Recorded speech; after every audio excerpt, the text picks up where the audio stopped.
खंडेलवाल समाज 84 गोत्र। तीसरा बड़ा स्तंभ है खंडेलवाल समाज। खंडेलवाल वैश्य और दिगंबर जैन समाज में कुल 84 गोत्र माने जाते हैं। यहाँ गोत्र के अनुसार कुलदेवियाँ बंटी हुई हैं।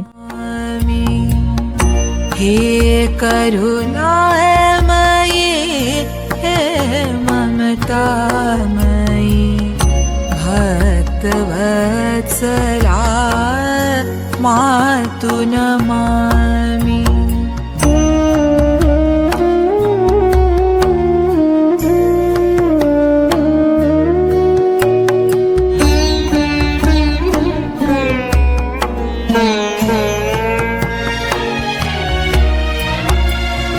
काम क्रोध तृष्णा भयकारी, विषय वासना से मतिहारी।